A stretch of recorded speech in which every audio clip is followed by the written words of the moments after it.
दोस्तों नमस्कार। आज मैं आपको सुनाऊंगा अकबर बीरबल की एक मज़ेदार कहानी जिसका नाम है मोम का शेर। सालों पहले की बात है, जब राजा एक दूसरे को पैगाम के साथ ही कुछ पहेलियां भी भेजा करते थे। ऐसे ही किसी एक राजा का दूत सर्दियों के मौसम में एक दिन मुगल साम्राज्य के बादशाह अकबर के दरबार में पहुंचा।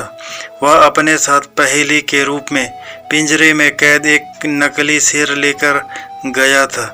राजा ने पहेली के साथ एक पैगाम भी भेजा था।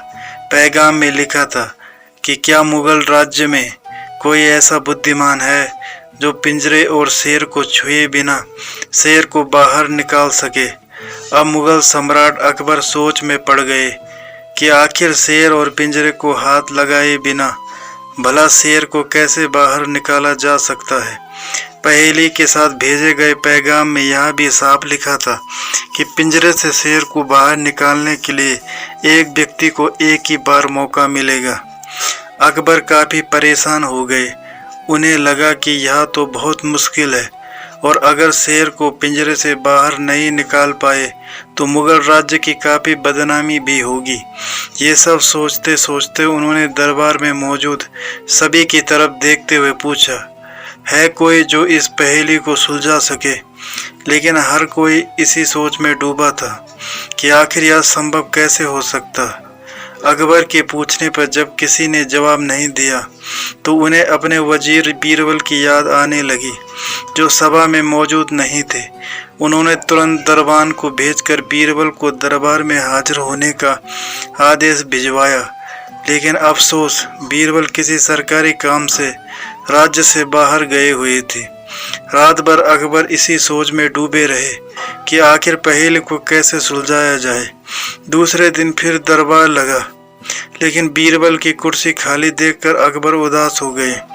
बादशाह ने एक बार फिर दरबारियों से पूछा, क्या किसी के पास इस शेर को पिंजरे से बाहर निकालने की कोई तरकीब है।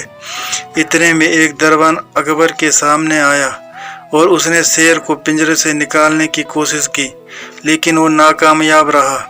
दूसरे दरबान ने पहेली को सुलझाने के लिए एक जादूगर को बुलवाया, लेकिन वो भी विफल रहा।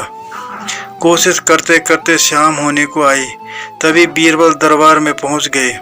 अकबर को परेशान देखकर बीरबल ने पूछा, क्या बात है सम्राट, आप इतने परेशान क्यों हैं। बादशाह ने तुरंत शेर से जुड़ी पहेली के बारे में बीरबल को सब कुछ बताया। अकबर ने बीरबल से पूछा, क्या तुम इस शेर को पिंजरे से बाहर निकाल सकते हो। बीरबल ने कहा, हाँ मैं कोशिश कर सकता हूँ। अकबर बहुत खुश हुए, क्योंकि मुगल साम्राज्य में बीरबल के जैसा बुद्धिमान और चतुर दूसरा कोई नहीं था। शेर को पिंजरे से बाहर निकालने के लिए बीरबल ने अकबर से कहा कि उन्हें 2 सुलगती हुई लोहे की छड़ व सरिये की आवश्यकता है। शहंशाह ने तुरंत इसकी व्यवस्था करने को कहा। जैसे ही बीरबल को लोहे की छड़ मिली तो उन्होंने पिंजरे को छुए बिना छड़ को अंदर पहुंचाकर उसे नकली शेर पर रख दिया। शेर लोहे की गर्म छड़ के स्पर्श में आते ही पिघलने लग गया, क्योंकि वो मोम का शेर था। देखते देखते पूरा शेर मोम के रूप में पिंजरे से बाहर निकल गया। बीरबल की इस अक्लमंदी पर अकबर बहुत प्रसन्न हुए। उन्होंने बीरबल से पूछा, अरे आखिर तुम्हें पता कैसे चला कि यह पिंजरे के अंदर मोम का शेर कैद है। बीरबल ने बड़ी ही नम्रता से जवाब दिया, हुजूर बस शेर को गौर से देखने की जरूरत थी। मैंने जब पहेली के बारे में जानने के बाद उसे गौर से देखा तो लगा कि यह मोम का शेर हो सकता है। साथ ही राजा ने यह भी नहीं बताया था कि शेर को कैसे बाहर निकालना है, तो मैंने उसे पिघलाकर बाहर निकाल दिया। इधर दरबार में बीरबल की जय जयकार होने लगी। उधर पहेली लेकर अकबर के दरबार पहुंचा राजदूत अपने राज्य वापस लौट गया और बीरबल के इस कारनामे के बारे में राजा को बताया। कहा जाता है कि उस दिन के बाद से राजा ने ऐसी पहेली भेजना छोड़ दिया था। सीख, अक्लमंदी से सब कुछ संभव है। हर जगह बल नहीं बल्कि बुद्धि का प्रयोग किया जाना चाहिए। दिमाग से हर समस्या का समाधान हो सकता है। तो दोस्तों, ये थे आज की कहानी। उम्मीद करता हूँ आपको कहानी पसंद आई होगी। अगर आपको कहानी पसंद आए तो चैनल को सब्सक्राइब करें और बेल आइकन को प्रेस करके ऑल पर क्लिक करें। धन्यवाद।